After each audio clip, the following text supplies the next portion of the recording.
The reason I'm doing product next is because after you have those baseline pillars, you need to know what the fuck you're selling.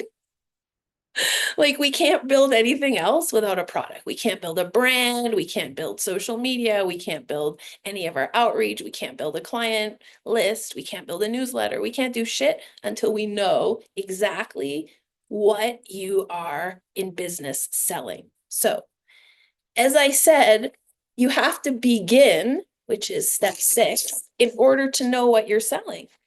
You can't just come out of your mind and say, oh, I'm selling hypnosis and this is what it is, if you haven't begun doing it, because you don't really know what your commitment and what your promise is. So a big key to my success, and truly, I think this is like a very important part of my story that's a little bit fantastical, which is I really did not practice. I was doing the succession, close your eyes, reading scripts. I was getting moderately good results. I had been only doing it for like 5-6 months. I had just started. I didn't love it. I was like, fuck it. I'm just going to do ACH on Monday after I trained. Literally 9 a.m. that Monday morning, I was like, all right, I'll charge someone to do it.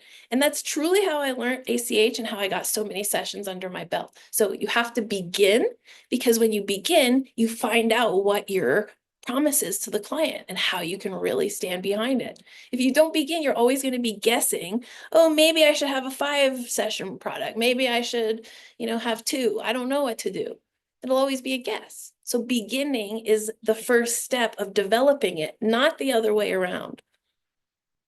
Okay, so how are we going to really price this item? So I know, Karen, you have some troubleshooting about how the pricing works. So I hope this helps you.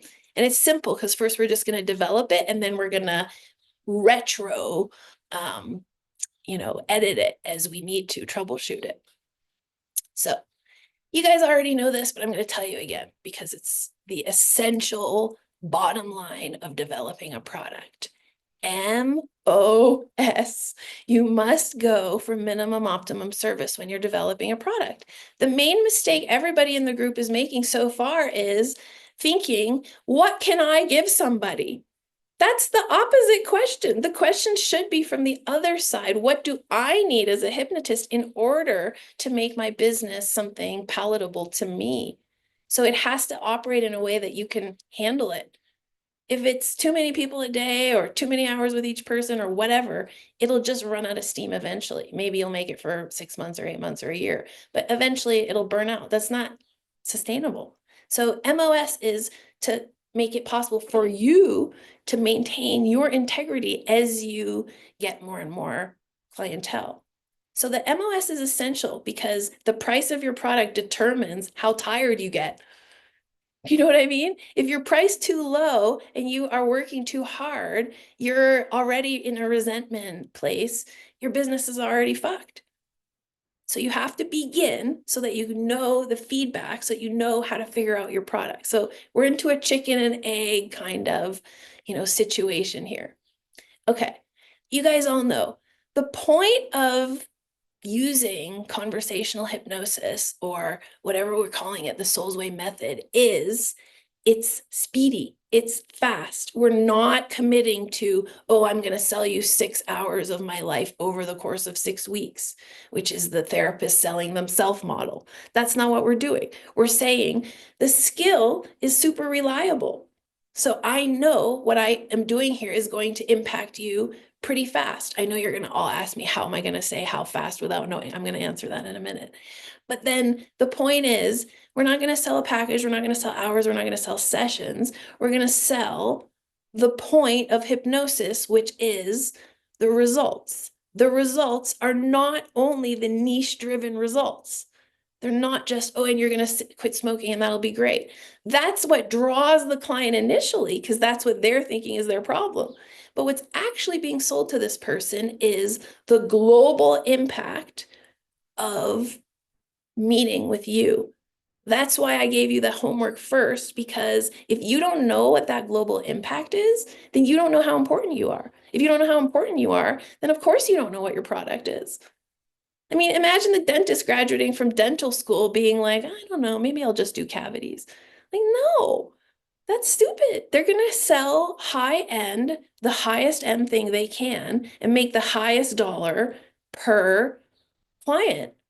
Are they going to also repair the other things? Yes, but those are the drop down items that happen collaterally, right? So that's the same thing that we're doing here is we're saying, let me do your top level problem, and then everything else that happens will also make your life better.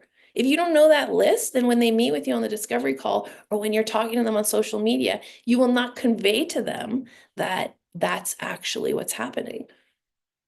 So it's super important to understand this whole thing by results, the differentiation of speed, because that's where you're creating value. Speed plus multiple outcomes, not quit smoking. It's a very important distinction because now we're giving people, something they've never heard of. Like now you're giving people something that's really exciting and something that everybody wants and needs, even though they might not know it. So then that's the whole rub right there is how do you get into that moment where you can have that exchange of information with them? So now we're back to the dentist example. Everything I've said so far is a reflection of the dental example. We're all trying to do an MOS to correct the problem, but also to create global health. The global health is created in many ways by having good rapport, by giving good customer service, by having, I don't like guaranteed results, but very high level of success, by publishing reviews, all the things that every professional does when they're creating trust with the community. We're going towards, just like the dentist is going towards, like, this is what I love about my dentist. She's always on time. She gets her shit done real fast. She explains it very accurately. I trust her. She's clean. She's put together. It's about as MOS as I could dream. Like, I can't think of how she could improve it. Everything moves quickly. Payment is done. She gets you right in and out the door. You're never waiting. You're never nervous. It's a pill form of dentistry. I've had dentists in the past where I'm waiting 45 minutes, an hour, they can't find my insurance, then you get there and the thing is, that's not MOS. What we're looking for is this pill form experience. That's exactly how my business operates. Priming, social media priming, discovery call, value, expand their vision of value, very clean, payment, session, transformation, review. $2,500. Seriously, that's the real beauty of being clear on the multiple outcomes, is going towards a pill form. That's what we're going towards, pill form. Does that make sense? Like as close as possible to, oh, I can just give you this out of a container and you're going to quit smoking. We all know that that's not going to happen in this generation, maybe the next or the next if they survive. Like, but we all know that we're not going to actually be giving people a here, quit smoking. So it's going to get somewhere close to it with the real lateralness of, complexity of talking to people and the ins and outs of actually doing the service. So always interact with clients less and go faster without cutting them off, without, speeding people through. I don't put pressure on myself either. And I do follow up with people if they follow up with me. I don't cut them out of my, schedule. Somebody contacts me, somebody did this morning, I speak back to them. So I'm not saying like ruthlessly, but I'm saying like conditioning and priming towards that. That's when you come up with your I help statement. I help this kind of person for X amount of money in this amount of time. That's not the one you publish on social media. I'm just saying in your own head. I help X person for $1,500, $1,800, $2,500 in 4 hours or less. And then we're going to repackage that to tell them what it is. I help women quit smoking in 60 days or less, in 30 days or less, in 2 sessions or less, whatever it is. So now we're getting to what is the product, right? Then we're going to educate the client in their symptoms so that they come to you so you can explain all this to them because they don't know. The reason I think that I'm able to charge what I'm able to charge now is because I'm dependable and fast. Like, there's no magic in that. That's just a skill. I'm just dependable and fast. So how do you make more money, become more dependable and faster? I'm getting paid not for a promise of I'll coach you through it in this amount of time. That's not what I'm getting paid for. I'm getting paid for galvanizing this problem right now. So when I'm packaging my product, I don't need to think about, oh, you need to see me this amount of time, you need this amount of energy, because I'm not, like the expression I had in my head is I'm not whoring myself out. I'm not prostituting myself out for a long experience with you. I'm not projecting, oh, you're going to have to pay me this many for this. That's not how I'm thinking about it. I'm thinking about it like we're going to have a crossing of identities. We're going to have a intersection, which is going to be huge. And it's going to be worth it. And my reviews prove that I'm right. You might sit here and be like, well, how can you justify that? Well, look at all the people who've justified it for me, who've said, I'd pay you 10 times more, or it was incredible. Did you see the one I published last night, which was like, I wish I could have another catastrophic divorce because the healing was so good. I mean, that's funny. Like, obviously, it's really effective. Okay, so how do you do the metrics of that? I'm going to stop talking in like 3 minutes. The metrics are projected yearly income. And I think, Karen, actually, I'm curious to know if you've done it this way. Projected yearly income, let's say we're all doing 120 because that's 10 grand a month. So now we go down to monthly 10K. So how many clients per month to make the 10K? How many strategy calls per week or per month or per day is needed for that number of clients? Let's say in the end, you're doing, 2,500 for clients a month. So you need to see, let's say 16 discovery calls or 20, right? How many does that come down to per week? 4 per week, 4 discovery calls per week. Now we have to know, okay, if we have this many successful, how many do we need globally, including the rejects? That's the number you're going for in your social media. You want that number of strategy calls. So we're reverse engineering the whole thing based on what I want to make per year. How much does that cost? How much do I need to make per month? How many clients does that come down to? How many discovery calls does that mean? What about my failure rate? I have to work in my failure rate. And now I can come up with a number. That's it. It's science. That's logic. You don't need to think about that. Then test that number and see what happens. Do people say yes or no? If you get no's over no's, it's not the right number. You need to change it. You need to think about it. If it's too low, everyone will say yes. If you get both, then you're getting to the right balance.